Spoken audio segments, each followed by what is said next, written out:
अरे आज क्या हुआ? आज तुमने ऑफिस नहीं जाना? अरे यार जाना तो है पर पापा को दवाई दिलाने के बाद। क्या हुआ तुम्हारे पापा को?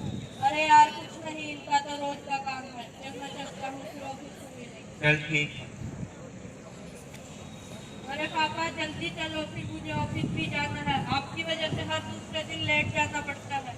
चल तो रहा हूँ बेटा, बुखार की वजह से शरीर बहुत दर्द कर रहा है, मुझसे चला नहीं जा रहा। गाड़ी में ही तो आए हो, इतना तो पैदल चलना ही पड़ेगा।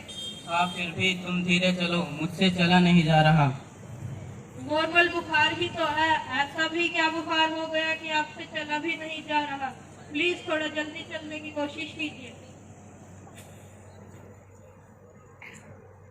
पापा अगली बार से मैं आपके लिए टैक्सी करवा दूंगा, रोज मुझसे नहीं आया जाता। रहने दो बेटा, मैं ऑटो से आ जाया करूँगा। ऐसी आपकी मर्जी। अरे बेटा सुनो, कि बोलिए। यह तुम्हारे पापा हैं, तुम्हें इनसे ऐसे बात नहीं करनी चाहिए। देखिए यह हमारे घर का मामला है, आपको बीच में पढ़ने की जरूरत नहीं। देखो बेटा, मामला चाहे कहीं का भी हो, बड़ों से बात करने का एक तरीका होना चाहिए, और यह तो तुम्हारे पिताजी हैं। देखिए मैं आपकी इज्जत कर रहा हूँ, इसलिए कुछ नहीं कह रहा। अगर आपको कुछ काम है तो कहिए, वरना अपना रास्ता नापिए। बेटा आया तो मैं किसी और काम से था, लेकिन जब मैंने तुम्हारे पिताजी के साथ ऐसा व्यवहार देखा तो मुझे लगा तुम्हें समझाना चाहिए। Thank you for your suggestion, now you can leave. बेटा यह तुमसे बड़े हैं, तुम्हें इनसे इस तरीके से बात नहीं करनी चाहिए। पापा अब आप शुरू मत होइए। अगर आपको मेरे बात करने या रहन सहन से इतनी ही तकलीफ है तो मैं कल ही आपके लिए वृद्धाश्रम में कमरा बुक करवा देता हूँ। ना ही आप मेरी हरकतें देखेंगे और ना ही दुखी होंगे। वाह बेटा, क्या बात कही है। जिस बाप ने तुम्हें सारी उम्र पाला, तुम्हारी हर जरूरत को पूरा किया, और आज जब इन्हें तुम्हारी जरूरत है तो तुम इन्हें वृद्धाश्रम छोड़ने की बात कर रहे हो। देखिए बच्चों की जरूरतें पूरी करना माँ बाप का कर्तव्य है, इन्होंने भी किया तो कौन सी बड़ी बात हो गई। अच्छा, तो फिर इन्हें घर से निकालने वाले तुम कौन होते हो? माँ बाप की प्रॉपर्टी पर बच्चों का ही तो हक होता है। मैं इनका बेटा हूँ तो वह घर भी तो मेरा ही हुआ। वाह बेटा, क्या बात है। अधिकार तो तुम्हें याद आ गया, लेकिन अपना कर्तव्य नहीं, जो तुम्हारे माँ बाप के प्रति है।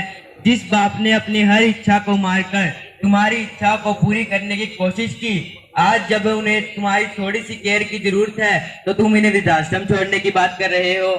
देखिए आप मुझे ज्यादा लेक्चर मत दीजिए, मैं पहले ही बहुत दुखी हूँ। इन्होंने मुझे बहुत परेशान कर रखा है। It is none of your business that how I behave with my parents. बेटा तुम तो जानते ही हो, मैं तुम्हारे पिताजी को बहुत पहले से जानता हूँ। हम अक्सर सुबह की सैर के समय मिलते हैं, जब भी बातें करते हैं तुम्हारे ही बारे में बातें करते हैं।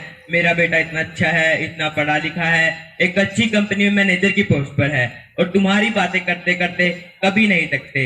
इसलिए मैं आज तुमसे यहाँ मिलना भी चाहता था, लेकिन जब मैंने तुम्हें देखा मुझे लगा कि तुम्हारे अंदर तो इज्जत नामी कोई चीज ही नहीं है। अगर एजुकेटेड का मतलब यह है कि इज्जत करना छोड़ दो तो सॉरी, मैं यह कहना चाहूंगा मुझे अपने बेटे पर बहुत गर्व है। अच्छा ऐसा भी क्या कर दिया आपके बेटे ने जो आपको उस पर इतना गर्व है?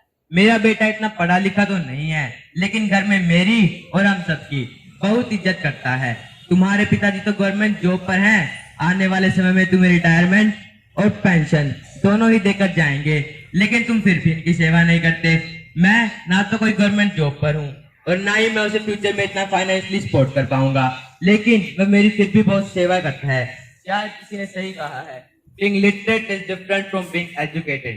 तुम सिर्फ लिटरेट हो, मेरा बेटा एजुकेटेड। मुझे इससे पहले अपने बेटे पर कभी इतना गर्व नहीं हुआ जितना आज तुम्हें देखने के बाद हो रहा है। पहले तो लोग अपने देश के प्रति अपने अधिकारों को भूलते थे और कर्तव्य को भूलते थे, लेकिन आज की जनरेशन अपनी माँ बाप की प्रॉपर्टी के प्रति अपने अधिकारों को तो याद रखती है, लेकिन कर्तव्य को भूल गई है। शर्म आनी चाहिए। जिस माँ बाप ने नेपाल पोस कर इतना बड़ा किया, इनकी हर इच्छा को पूरा किया, आज जब ये इनके साथ घर से बाहर निकलते हैं तो इन्हें शर्म महसूस होते हैं। इनके साथ रहना, इनके साथ बैठना इन्हें रोक टोक लगता है, नजरअंदाज लगता है। पता नहीं कहाँ जाएगी दुनिया।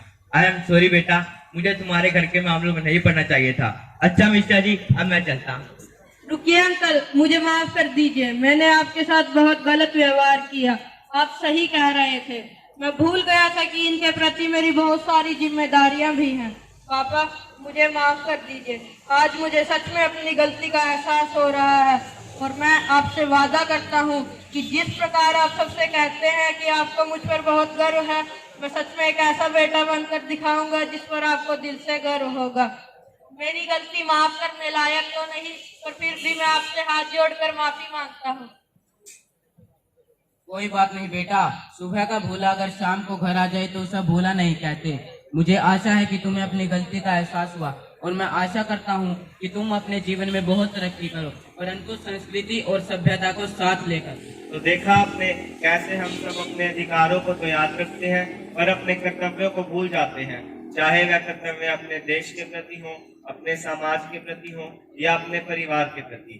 मैंने अपने स्कूल के समय में पढ़ा था कि हमारे संविधान में कुछ मौलिक अधिकारों तथा कर्तव्यों को शामिल किया गया है। हम उन अधिकारों को तो याद रखते हैं पर अपने देश और समाज के प्रति अपने कर्तव्यों को भूल जाते हैं। तो आइए आज हम सब मिलकर यह प्रण लेते हैं कि हम अपने अधिकारों की मांग करने से पहले अपने कर्तव्यों का पालन करेंगे, फिर चाहे वह कर्तव्य हमारे परिवार के प्रति हो, हमारे समाज के प्रति हो, हमारे विद्यालय के प्रति हो या फिर हमारे देश के प्रति हो। जय हिंद, जय भारत।